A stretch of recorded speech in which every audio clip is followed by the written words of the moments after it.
On this week's Money Minutes with Seb, well, first things first. A few of you may notice something's different. Yep, you're looking at my new studio. Believe it or not, it was in the budget, so I finally let my editor talk me into it. Here's the thing. We're committed to putting these out every single week now. And I wanted a bit of consistency. Let's say a proper home for these conversations. So this is it. Welcome to the new setup. And while we're doing housekeeping, let me get one more thing out of the way. I'm a CPA and a mortgage broker. I'm not a financial advisor, and nothing I say here is financial advice. What I'm giving you is 30 years of experience, some numbers, and a bit of plain talk. What you do with it, well, that's between you and someone who knows your full situation. Okay, now let's talk about why I mentioned the budget. Believe it or not, even I run on a budget, and that's exactly what we're going to talk about. That feeling a lot of you have been dealing with, but maybe couldn't quite put your finger on. That sense that no matter how hard you work, you're falling behind. Well, it's not just in your head. The numbers back it up. So today I'm walking you through a handful of statistics about Canadians and money that honestly should make all of us sit up a little straighter. And more importantly, we're going to talk about what you can actually do about it. Let's start with one that floors me every single time. More than half of Canadians, 51%, couldn't cover a $1,000 emergency. I'm not misspeaking. Half of the country. If your furnace quits in January, your transmission goes, any one bill could put you underwater. And this isn't just folks who are tight on income. Nearly 1 in 3 mortgage holders said even a $250 surprise would stretch them too thin. Think about that. We are talking about homeowners, dual income households. Half of them are only one bad month away from a debt spiral. With 30 years in this industry, I can tell you, that's why an emergency fund isn't optional. 3 to 6 months of expenses set aside is the difference between a bad week and a financial crisis. Now here's the one that really got me. Almost half of Canadians aged 55 to 64, the people who are knocking on the door to retirement, have less than $5,000 saved, less than the price of a used car. And CPP and OAS alone, in most Canadian cities, that's not a comfortable retirement. That's survival mode.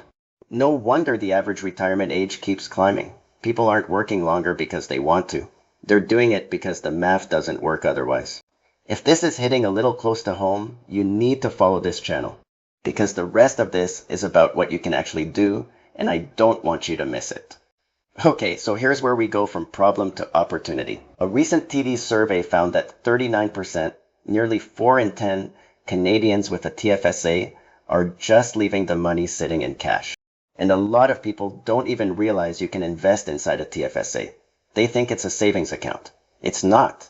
The TFSA might be the single most powerful wealth building tool most Canadians have, and 4 in 10 of us are treating it like a glorified piggy bank. Here's why that matters. A TFSA earning 2% in cash instead of, say, 5 or 6% in a diversified portfolio, over a lifetime, that's tens, sometimes hundreds of thousands of dollars in tax-free growth you'll never see. And as a CPA, I'll tell you, that's the kind of loss that stings the most because you never actually feel it leaving. And it ties right into this last number. The average Canadian household is now saving less than 5 cents out of every dollar earned, under 5%. Now, during the pandemic, that number shot north of 26%. But let's be honest about why. It wasn't some national burst of discipline.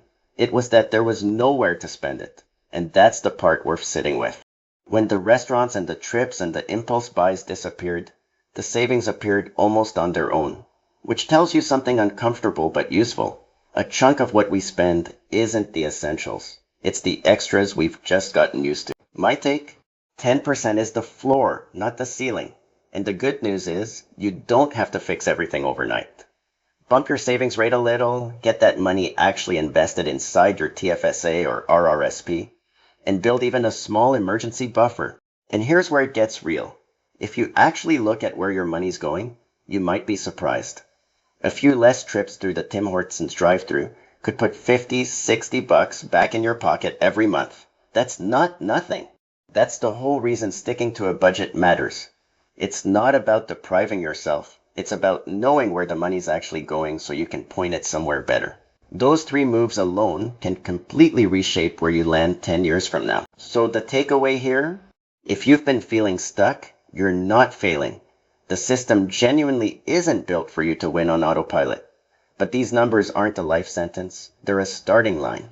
Knowing where you actually stand and making a couple of deliberate moves, well, that's what separates the people who feel in control from the people who feel buried. And just by paying attention right now, you're already ahead of the game. That was your Money Minutes with Seb. And I'd love to catch you next time, but that part's on you. Make sure to hit that subscribe button and the notification bell. That'll make sure you never miss one of my videos.